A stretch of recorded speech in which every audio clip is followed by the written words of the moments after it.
Acordaos qué de pobres enfermos habrá que no tengan a quien se quejar, pues pobres y regaladas no lleva camino. Dice la Santa Madre en el Camino de Perfección, hablando de la mortificación que se ha de adquirir en las enfermedades. Y después de haber dicho eso, continúa.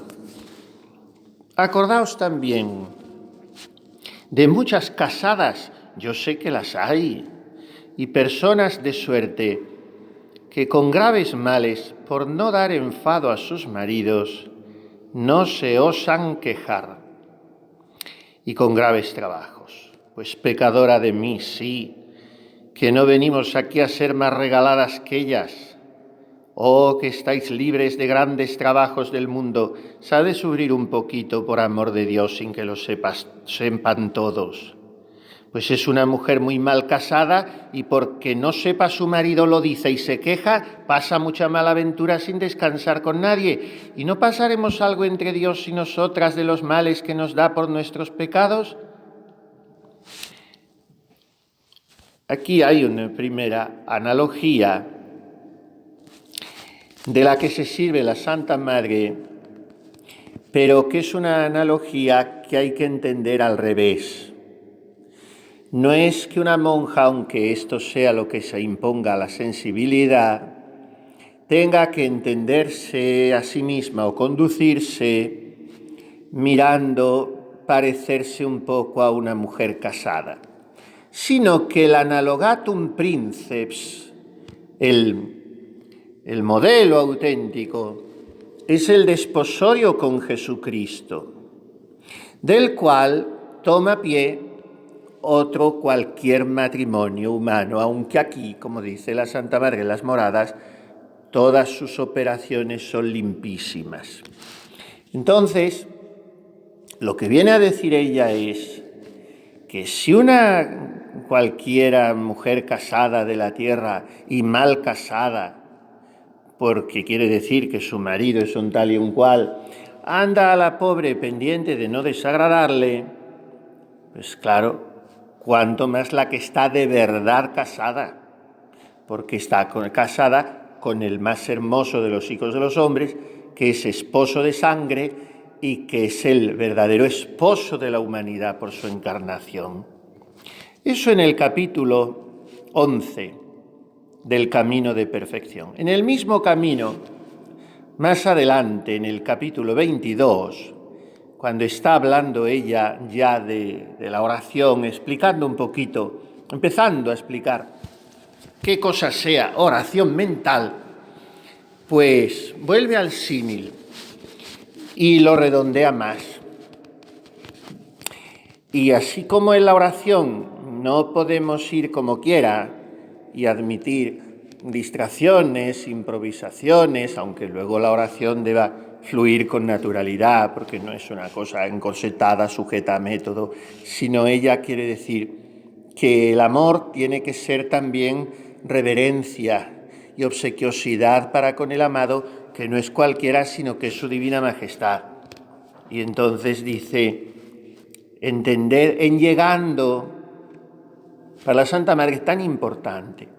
Por eso ella lo aprendió esto tanto y le agradeció toda la vida tanto, aunque después lo dejó porque comprendía que aquello ya había un punto que había que dejarlo.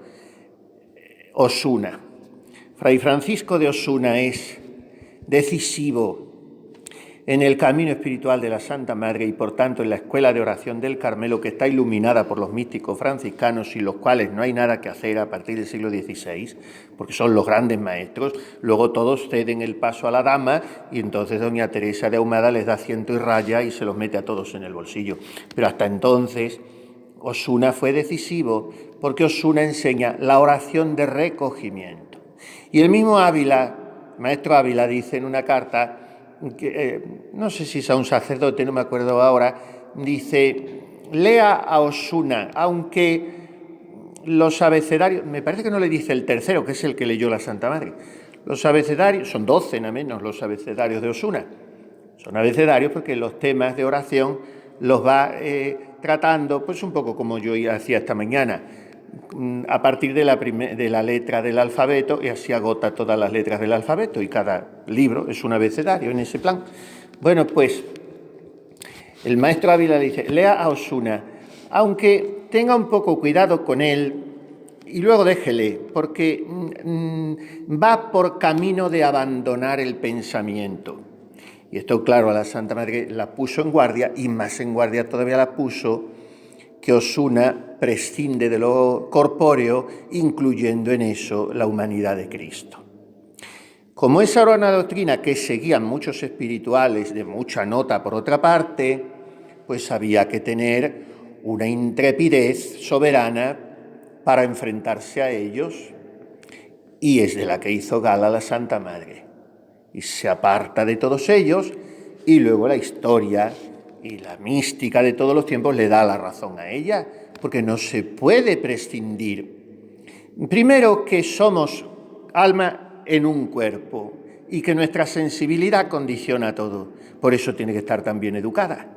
Y por eso una sensibilidad caprichosa, veleidosa, infantil, inmadura, de adolescente, pues es una tirana. Y por tanto, primero eso, porque somos cuerpo, y bendita sea la hora. Y segundo, porque se ha casado con nuestra humanidad Jesucristo, el Verbo, y el tálamo nupcial han sido las entrañas de la Virgen Inmaculada. Y ahora vamos a dar un mentís a eso. Y vamos a decir esto es aleatorio, gratuito o contingente. Es una barbaridad. Y entonces, claro, la Santa Madre está siempre tomando pie. Para ella no hay más camino ni para un cristiano cabal que el de la encarnación. Y el camino de la encarnación es el camino del desposorio, porque así está visto por todos los padres de la Iglesia. El desposorio del Verbo con la naturaleza humana. Y esa boda se llama unión hipostática. Y ante ella se inclinan todos los ángeles y los cielos y la tierra, y no hay milagro ni misterio más apabullante, y la Trinidad Beatísima se sonríe de que le haya salido el invento también, la unión hipostática. Diciendo eso, pues acaban todas las palabras. Y ese es el desposorio del Verbo con la humanidad. Y ese es el dechado. Y fuera de esa plantilla, pues nos sale mala letra. Y esto es lo que viene a decir la Santa Madre. Después, cuando, como digo en el capítulo 22, está enseñando a hacer oración mental, lo primero para ella es el recogimiento. El recogimiento empieza por los sentidos externos. Y sin querer se cierran los ojos, dice ella. Sin artificio se cierran los ojos. Pero claro, los ojos no basta cerrarlos en la hora de oración, hay que tenerlos bajos durante el resto del día, que es el primer grado de humildad según San Benito. Ojos bajos, o sea, ausencia de curiosidad. Para San Benito la prueba más manifiesta de soberbia es la curiosidad. Y es muy sencilla la explicación. Y es que el curioso quiere ser como Dios. Quiere controlarlo todo, quiere llevárselo todo por delante, quiere tener dominio sobre los actos de todo. Y claro, es el primer grado de soberbia. Por tanto, primer grado de humildad, ojos bajos, quiere decir talante recogido y morigerado y circunspecto y en fin. Pues todo eso que les enseñan en el noviciado, que está muy bien, las manos debajo del escapulario y todas esas cosas, pero están mejor los ojos debajo de los párpados. Y bueno, pues lo primero es el recogimiento de los sentidos externos. Y después viene el recogimiento de los sentidos internos, que son la memoria, la imaginativa y la cogitativa o estimativa, en fin, los sentidos, basta con la memoria y la imaginación, la fantasía, todos esos son los sentidos internos. Y luego viene el recogimiento de las potencias. Y lo enumero así, ¿es cronológico? Bueno, pues en cierto sentido sí es cronológico, porque si no está recogida la vista y no está mortificado el oído, pues buena gana de tratar yo de recoger el entendimiento y la voluntad, que son las dos potencias. La Santa Madre siempre, y el Santo Padre, y casi todos los maestros espirituales, siempre enumeran las tres potencias del alma: memoria, entendimiento y voluntad. Pero las potencias son solo entendimiento y voluntad. La memoria es sentido interno. Pero bueno, esto nos da igual. La cosa es que todo eso hay que recogerlo. Y claro, hay que recogerlo habitualmente. Tenían en un convento una sentencia cuya rima es macabra y la métrica también, pero el sentido está muy aceptable, que dice, bueno, macabro más bien la sintaxis, que dice: si es la oración distraída, señal que lo está la vida. Bueno, pues es que es así. Si no hay recogimiento habitualmente, bueno, pues todo ese recogimiento está hablando la Santa Madre de él. Y le dice y dice a las monjas, para quienes escribe el camino, que cuando llegan a la oración, cuando van a la oración, por eso es tan importante el cuarto de hora de preparación. Entonces, esto hay tantas comunidades que han dejado tantas cosas, por eso no hay. No es que no haya espíritu religioso, es que no hay almas de oración, se ha terminado. Pero el cuarto de hora de las tablillas de preparación a la oración, todo eso es muy importante. La preparación próxima es muy importante, como para la Santa Misa. Nosotros los curas, la misa y ya está, y vienes de todo. No puede ser eso, no puede ser. Y claro, salen las cosas como salen. Pues las tablillas no es para que esté, bueno, dan tablillas, faltan todavía 15 minutos, pues puedo aprovechar 14. No es eso, sino es que ya me voy recogiendo. ¿Y para qué? Para empezar a darme cuenta de con quién voy a hablar. Bueno, si es que son 2 horas todos los días y estoy acostumbrado a ir, pero ¿te has enterado todavía que es el Rey del cielo y de la tierra el que te da audiencia y tienes que ponerte a temblar con todas las fibras de tu ser? Ese es el recogimiento. En 1000 vidas de las nuestras no acabaremos de entender cómo merece ser tratado este Señor, que los ángeles tiemblan delante de él. Todo lo manda, todo lo puede, su querer es obrar. Pues razón será, hijas, que procuremos deleitarnos en estas grandezas que tiene nuestro esposo y que entendamos con quién estamos casadas. ¿Qué vida hemos de tener? Oh, válgame Dios, pues acá cuando uno se casa, primero sabe con quién es y qué tiene. Nosotras, ya desposadas, antes de las bodas, que nos ha de llevar a su casa, pues acá no quitan estos pensamientos a las que están desposadas con los hombres. ¿Por qué nos han de quitar que procuremos entender quién es este hombre y quién es su padre y qué tierra es esta donde me ha de llevar y qué bienes son los que promete darme, qué condición tiene, cómo podré contentarle mejor, en qué le haré placer, y estudiar cómo haré mi condición que conforme con la suya? Pues si una mujer ha de ser bien casada, no le avisan otra cosa, sino que procure esto, aunque sea hombre muy bajo su marido. Pues esto no se admite hoy, ¿no? Que la mujer tenga que estar pendiente del marido, que busque cómo le hará placer en todo, que le agrade, que le tenga contento, que estudie su condición. Pero esto es lo que usa la Santa Madre, y en repetidas ocasiones, como estamos viendo, para convencer a una carmelita de que no puede vivir como quiera con Jesús, de que tiene que mimarle, atenderle y sobre todo asemejarse a Él, porque esto tiene el matrimonio. Ya no serán 2, sino una sola carne. Cuando Yahvé en el jardín del Edén siente, pongamos entre comillas, pena porque Adán se aburre, pues dice: no es bueno que el hombre esté solo. Vamos a darle una ayuda semejante. Y esto los padres de la Iglesia lo interpretan como un trasunto anticipado de lo que va a ser la encarnación. Jesucristo, el Verbo encarnado, es para mí una ayuda semejante. Y no es que Él haya salido de la humanidad a la que yo pertenezco, sino que yo soy hombre porque en él está la humanidad toda.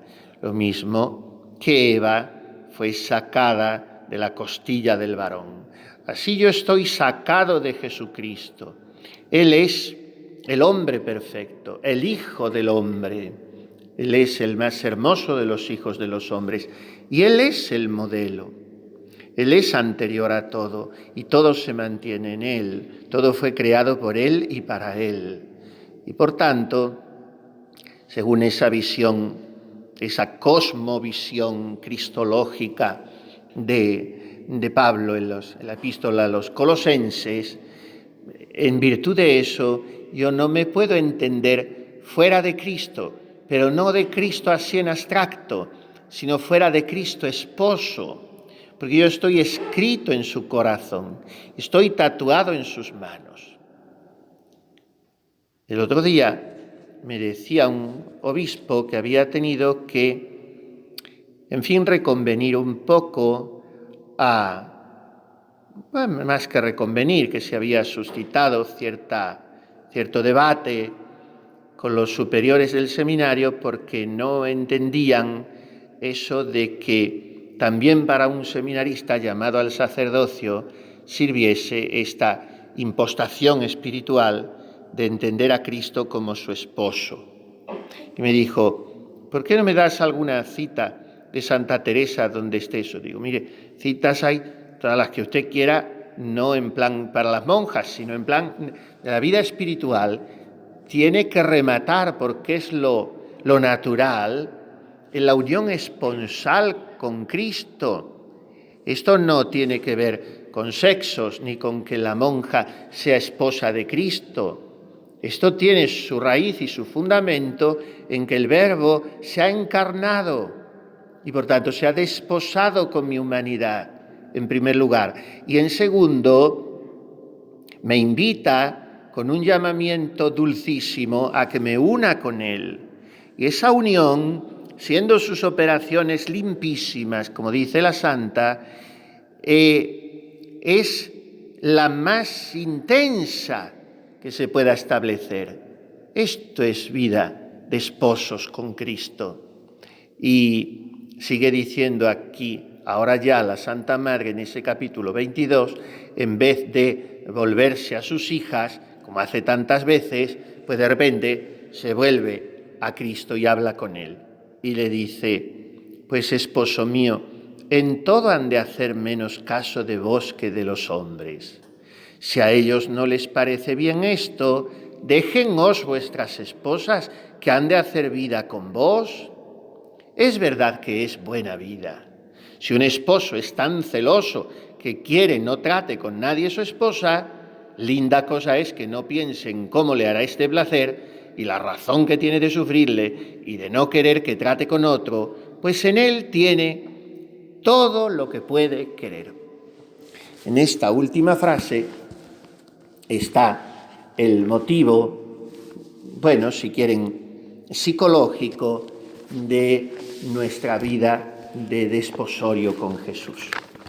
Miren, cuando llegaba la octava del Corpus Christi,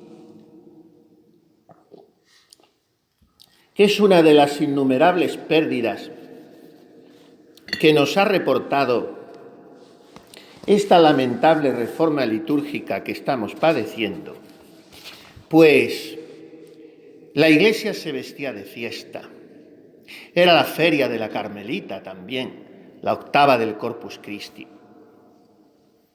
Ahora, los modernistas que hicieron la reforma litúrgica la barrieron, lo mismo que barrieron nada menos que la octava de Pentecostés.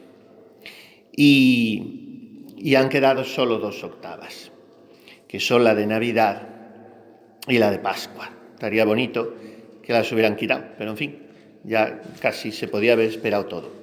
Y la octava del Corpus Christi, pues era meter a la Iglesia entera en unos ejercicios anuales eucarísticos. Y claro, toda la predicación giraba en torno a eso. El santo maestro Ávila se ponía bueno y cuando pasaba la octava volvía a caer malo, porque le hacía tal ilusión predicar del sacramento que estaba con aquellos dolores terribles de hijada que tenía, que la Santa Madre también padeció muchos dolores de hijada, que eran así entre las costillas y los riñones, bueno, viene a ser cólicos nefríticos, muy dolorosos. Y estaba el pobre Ávila muy machacado desde los 50 y pocos años. Y luego se murió frisando en los 70, pero llevaba 20 sufriendo mucho. Y bueno, pues llegaba a la octava del Corpus, se ponía bueno. Y no se lo explicaban los que vivían con él. Y luego pasaba la octava, otra vez malo, ya no podía moverse en un tiempo. Pero eso de la ilusión, que es lo que nos pone bueno, muchas veces más que los médicos y más que todo, pues el aliciente y la ilusión y todo de predicar la octava del Corpus, que le volvía loco la Eucaristía, como sabemos, le volvía loco.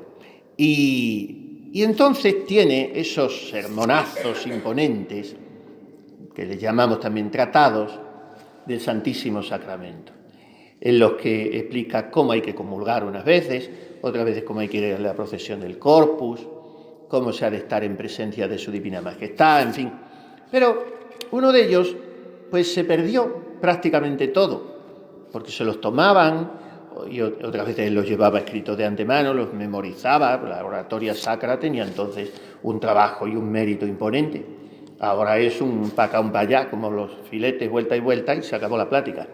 Pero entonces, pues claro, eran sermones.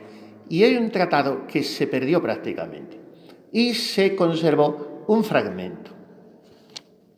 En ese fragmento está genial, en lo que se conserva el padre Ávila está genial.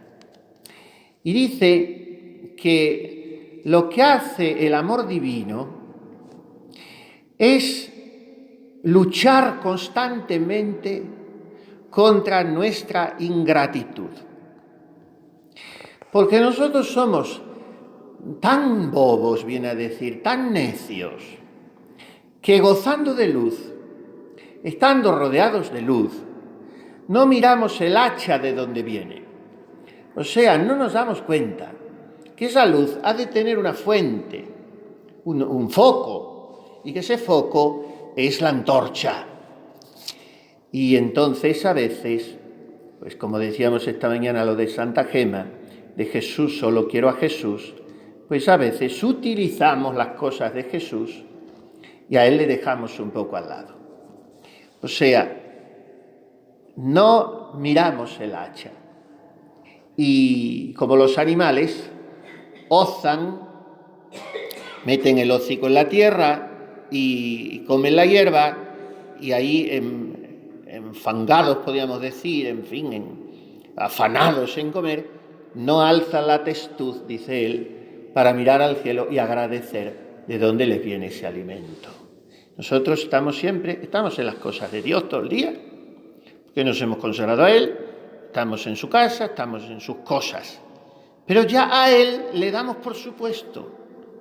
Tan acostumbrados a sus cosas, a Él ya le damos por supuesto. Bueno, pues,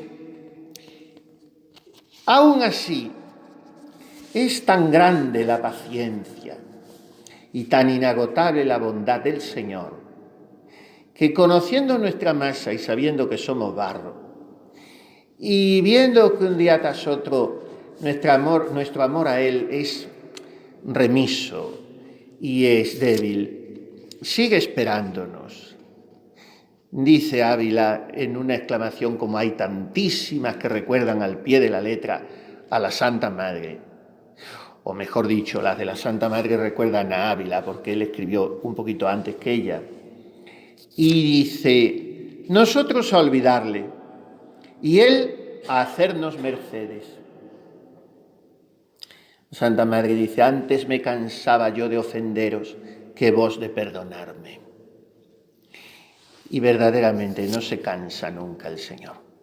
Nos atrae, dice el profeta Oseas, con cuerdas de amor, con lazos de amor. Yo le alzaba cuando era pequeño, esa profecía de Oseas, que destila ternura.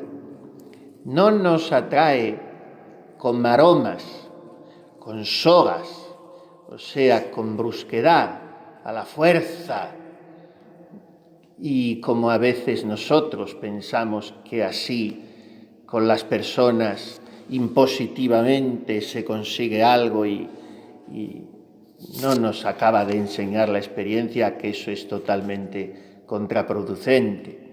No, el Señor nos atrae con suavidad, con lazos de amor, con beneficios, porque lo que más mueve el corazón, si es que no se trata de un corazón totalmente insensible, es verse beneficiado por otro, verse regalado por él.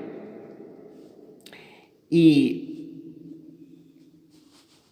estas que podíamos llamar prisiones de amor, dulces cadenas del amor, son los beneficios que nos hizo Dios, que nos hizo en plan general, plan universal. Vino del cielo, se hizo nuestro hermano, caminó por nosotros y sufrió y trabajó y soportó humillaciones y al fin murió por nosotros. ¿Qué dirás aquí, corazón humano? Se pregunta en esta parte del pequeño fragmento de ese sermón que suele tener el número 24 al que he aludido. ¿Qué dirás aquí? Olvidarte has de tu Dios, acordándose Él tanto de ti. Más abajo dice, ¿cómo habiendo un Dios que en sí es tan inmenso, tú lo olvidas como si no fuese nada y haces que no sea en tu acatamiento el que es verdaderamente en todo y sobre todo? Oh miserable de quien, Señor, te olvida. Es esa actitud nuestra, dice un poco más abajo Ávila, y claro, duele mucho leerlo porque uno se siente un poco reconocido, aunque sea tan fuerte la comparación. Pero es esa actitud como un pisoteo diabólico de la sangre de Cristo. Porque es lo más que se puede decir, la sangre. Haber dado la sangre, nosotros, occidentales, lo entendemos a medias. Lo entendemos como el dolor de haber muerto por mí, que no es poco. Pero un hebreo lo entiende como dar la vida, dar todo lo que eres, darte el ser una persona. Porque en la sangre para un judío está el pálpito vital de esa persona, aún en la sangre derramada. Y, claro, el que desecha la memoria amorosa de la sangre renuncia a tener vida, y vida muy limpia, dice Ávila. Cuando en los diálogos, que son maravillosos, diálogos de Santa Catalina, digo, yo hace poco he dado ejercicios a un grupo de sacerdotes jóvenes, muy interesados, muy fervorosos, muy buenos y muy edificantes, pero muy víctimas de la formación que hoy se da, que es tan deficitaria en tantos aspectos. Aunque se cacareen todos los cursillos y programas del mundo y mareen a los pobres muchachos, pero no les hayan introducido nunca a leer ni el Kempis. Y sobre todo no les hayan enseñado a comer la naranja con cuchillo y tenedor, porque si no se parte de ahí, acabe usted con el resto de las formaciones. Bueno, pues yo les he dicho muchas cosas y entre ellas, no, una vez así al desgaire me vino que tenían que leer el diálogo de Santa Catalina de Siena, porque en el diálogo el Padre Celestial y otras veces el Verbo se le queja amargamente a Santa Catalina.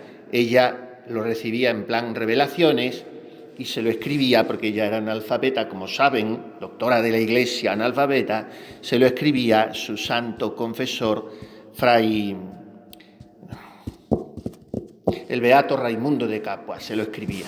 Bueno, pues el Señor se le queja de muchas cosas y se le queja amargamente de los pecados de los sacerdotes terribles, no muy distintos ni distantes, aunque lo sean en el tiempo, porque hablamos del siglo XIV, de los que hoy están cubriendo de ignominia el rostro de la Iglesia. Les dije que leyeran, y uno de ellos me ha escrito hace pocos días: ¿por qué no me habrían dicho a mí antes que leyera los diálogos de Santa Catalina de Siena? Porque es que se parte el alma y se estimula uno al servicio de Dios. Porque, bueno, pues en esos diálogos le dice el Señor a Santa Catalina: no quiero que los pecados sean considerados minuciosamente, exhaustivamente, particularizada o circunstanciadamente. No quiero eso. Quiero que consideréis vuestros pecados en globo y que consideréis vuestra maldad, pero sobre todo desde mi sangre. Lo que yo quiero que consideréis y tengáis presente es mi sangre, que recordéis y agradezcáis mi sangre, que es la gran obsesión de aquella muchacha que murió con 32, 33 años, Santa Catalina, y se murió diciendo esto: sangre, sangre, fueron sus últimas palabras, la gran teóloga de la sangre de Cristo en la Iglesia. Bueno, pues el padre Ávila dice que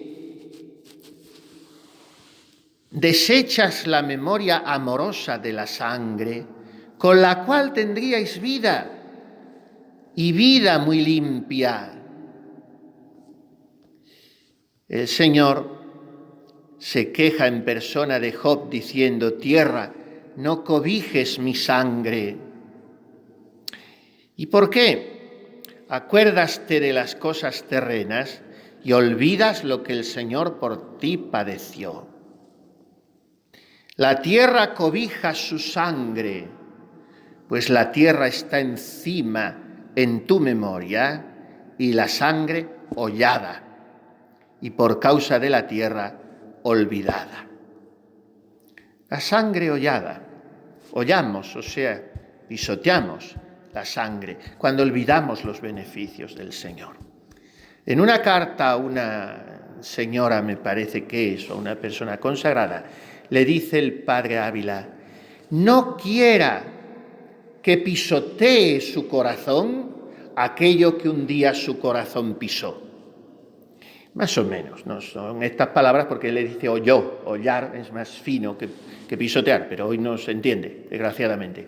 Bueno, pues esto nos pasa muchas veces, que un día dejamos lo más y poco a poco nos va costando ir dejándolo menos. Y eso menos se enseñorea de nuestro corazón, toma en el carta de ciudadanía y resulta que se hace dueño, plantándose, hollando nuestro corazón, aquello que un día nuestro corazón holló.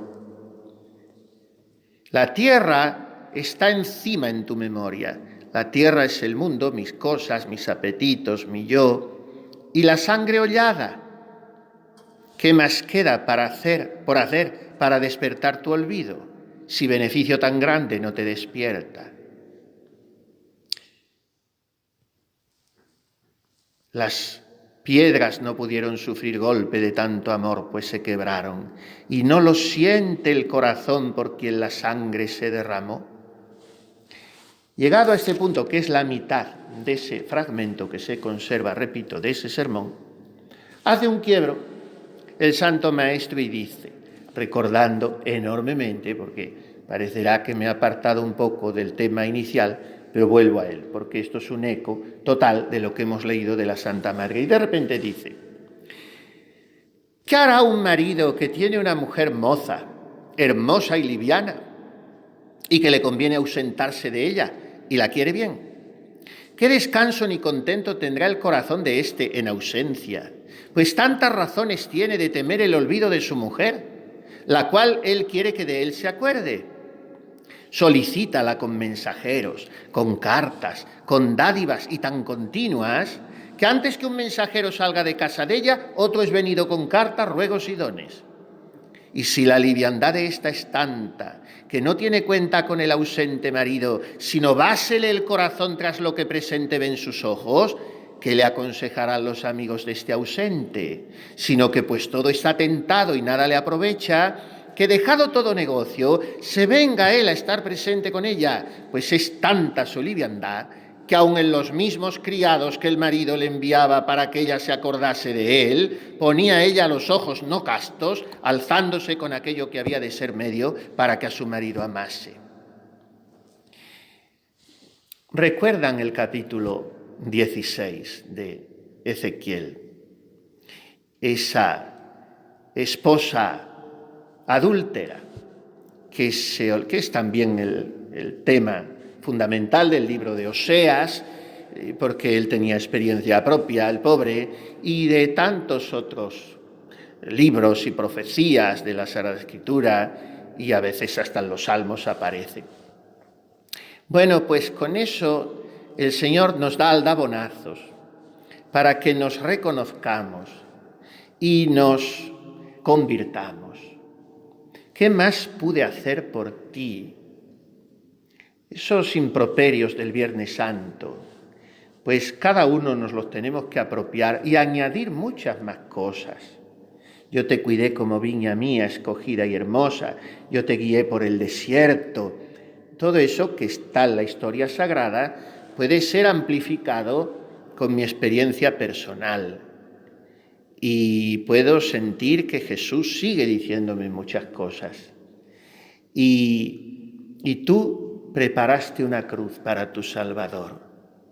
Yo te guié con una columna de fuego, tú me llevaste a una columna para azotarme. Y así tantas cosas. Y entonces somos al pie de la letra esa esposa que en cuanto el esposo se ausenta un poco, pero se ha ausentado por la negligencia de ella, pues ella pone los ojos no castos en quien no debe y le quita a su esposo el centro de su corazón. Yo quiero ir, dice el marido, que pues es mi mujer legítima, las entrañas se le moverán en viéndome a mí y olvidará cualquier amor extraño que haya en mi ausencia tenido. Viene el marido con entrañas de amor a despertar la memoria amorosa de su mujer, y si a su presencia no respondiese con memoria de los beneficios que estando ausente le hizo y con el amor que le debe, ¿en qué lugar de maldad pondríamos esta? ¿Y en qué tormentos de infierno estaría bien castigada? Oh Señor, ¿y qué hacéis vos, esposo de nuestras ánimas? Tales son cuales vos, Señor, las conocéis, vanas, livianas, y que nos vamos tras de lo que vemos. ¿Qué de carros de escritura sagrada nos habéis enviado? ¿Qué de predicadores que de vuestra parte nos amonesten? No olvidemos a nuestro legítimo esposo, sin otros mensajeros más secretos que vos, Señor, enviáis, hablándonos en nuestros corazones, que nos acordemos de vos. Este es Jesús para nosotros. Él no se cansa. Él no arría la bandera del amor. Levanté sobre mí un estandarte y es su nombre amor, dice el Cantar de los Cantares. Pues esto hace Jesús. Nos tiene escritos en su corazón de una manera tan imborrable que aunque nosotros borremos de nuestra memoria el recuerdo de su sangre y la gratitud a su entrega, Él no nos olvida. Aunque una madre se olvidare de tus hijos, yo no te olvidaré. ¿Y por qué? Porque es esposo y por tanto su amor es entrañable y no deja de buscar el bien de la esposa. Está en peligro, pues él inventa más medios para rodearnos, para abrazarnos y termina ya prácticamente solo apuntando, porque no sabemos si esto sería el principio o el final, más bien parece el principio de lo que hubiera sido un largo sermón, termina apuntando el padre Ávila que el invento máximo para convencer a la esposa es no ausentarse él, porque está viendo que si se ausenta, pues se le descarría a la esposa. Y para no ausentarse, estar con ella siempre, todos los días, hasta la consumación de los siglos, en el sacramento del altar. Este es Jesús. Y en una carta, y ya termino,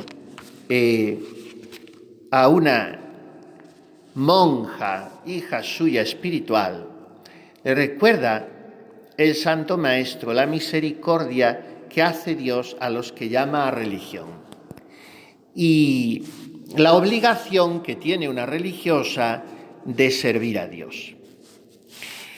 Y después de haberla saludado y haber introducido la carta, le dice: esposa de Jesucristo, ¿cómo os va con él?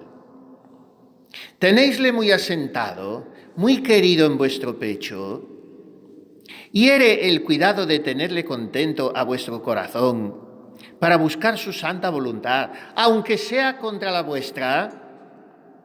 Porque su amor, aunque es gozo y descanso del ánima, por otra parte no le deja reposar, sino como perpetua espuela anda aguijando y solicitando al ánima para que cada día más y más procure de agradar al que ama. Y por eso se compara con el fuego, que es cosa que no está quedo, mas siempre la llama viva está obrando y subiendo hacia arriba. No tiene que ver este amor con tibieza, ni sabe descansar, sino en su Señor. Y este es amor de esposa leal, que vos, señora, es razón que seáis, pues lo sois en la profesión y tenéis interior llamamiento para poner en obra a lo que de fuera sois llamada. No olvidéis el día en que a vuestro esposo os ofrecisteis en mano de vuestro prelado, ni el día en que vuestro esposo metió la mano en vuestro corazón y os dio a conocer a vos misma y a él, cuando dijo en vuestro corazón: hágase luz, y huyeron tinieblas y tristezas.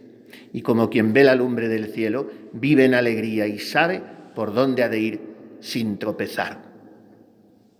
Es una reflexión más larga y más amplia la carta en mis libritos estos que son los antiguos, porque siempre con los epistolarios de los santos nos vuelven locos, porque como están descubriendo cartas y reorganizándolas los estudiosos, pues cambian de número.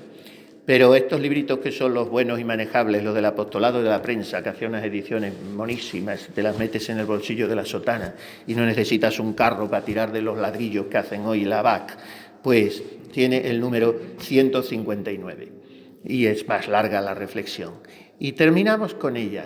Y ahora, como vamos a comulgar, pues puede preguntarse cada una: esposa de Jesucristo, ¿cómo os va con él? O más bien puede sentir que Jesucristo le dice: esposa mía, ¿cómo te va conmigo? Me tienes muy asentado en tu pecho, porque yo te tengo escrita en el mío. Y entiendes con quién estás casada. Y estudias tu condición de manera que la conformes con la mía. O se te va la vida en fruslerías, en imaginaciones inútiles, en reivindicaciones de los derechos de tus afectos o de tus apetitos, o en no sé qué laberintos estériles de sufrimientos inútiles en que te metes. ¿Cómo te va conmigo, esposa mía? ¿Me tienes asentado? ¿Te hiere el cuidado de tenerme contento? Vamos a pedir a Jesús esta tarde esa gracia y en estos días a acrecentar el deseo de que nos caliente mucho el corazón. Hay una de las cartas que llevo buscando hace días y estos días atrás la he leído mucho, pero como no la señalé, la he perdido. Una de las cartas más emblemáticas, si es que hay alguna más que otra, porque cada una es un milagro. Yo creo que de las cartas de San Juan de Olla se puede decir lo mismo que el Papa Juan XXII, el privilegio sabatino del escapulario, que ahora dicen que es mentira. Bueno, también dice que es mentira que existió San Simón Stock, ahora es mentira todo.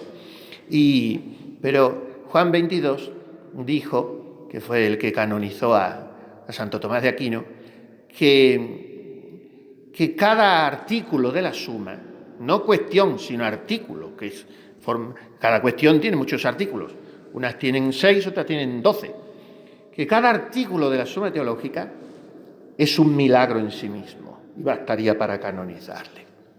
Bueno, pues las cartas de Ávila son un milagro cada una. Estaba comiendo a veces y le venía un recadero, alguien venía, a los que, como digo, le abrían la puerta, que él no se levantaba de la mesa y hacía muy bien, pero bastante ya hacía otras cosas y a todo no se puede llegar. Esos hombres orquestas, pues al final no tocan bien ningún instrumento. Y entonces él estaba lo que estaba, y por eso muy sosegado. Y entonces venían, padre maestro, que había tal persona, en fin, una cuestión, un asunto un poquito grave de alguien que quería que le diera luz en algo, o le recuerdan que aquella carta que le escribió, que tal, que quieren respuesta, en fin. Y él seguían comiendo con la lectura que fuera. Vivían con él 6 o 7 sacerdotes, y cuando se levantaba algunas veces le decía al padre Villarás, que era su secretario, vamos, se lo llevaba a su despacho y le dictaba la carta como si estuviera hablándole del tiempo que hacía, no tenía que pensar ni que nada. Dictaba allá que va la carta esta que leemos. Y otras veces pasaba al revés, que le recordaba a Villarás, mire, padre, recuerde aquella cosa, aquella persona que está esperando, en fin, una persona principal, o quien sea, porque escribía a toda clase de personas, y decía, no tengo luz, digamos misa sobre ello, digamos misa. Y así, y unos días después, padre maestro ha pensado, hay que esperar, sigamos diciendo misa sobre ello. Y ya, después de, nuestro Señor me ha dado luz, siéntese, y le dictaba la carta. Bueno, pues son milagros imponentes. Pues hay una carta que digo que no encuentro ahora, y un día abriré estos libros y me aparecerá, que es lo que suele pasar cuando no la busque. Y le viene a decir a una señora,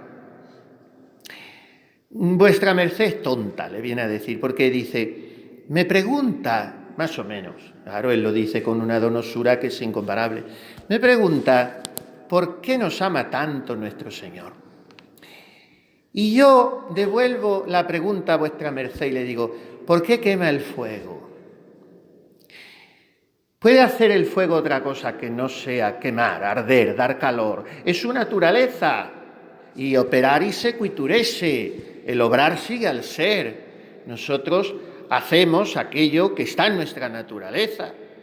Bueno, pues Dios no puede hacer más que amar, porque es su propia naturaleza, como la del fuego es dar luz y calor. Como Jesús tiene un corazón que es fornax ardens caritatis, horno ardiente de caridad, pues no puede hacer más que pegar fuego, y es lo que quiere hacer con nosotros, estos días y siempre, sobre todo ahora, en la Sagrada Comunión. Así es que sientan que les dice, esposa mía, ¿cómo te va conmigo? Te hiere el corazón el ofenderme, el no cumplir mi voluntad. Me tienes asentado en tu pecho. Vamos a pedir a la Santísima Virgen, Madre del Amor Hermoso, que nos aumente el amor.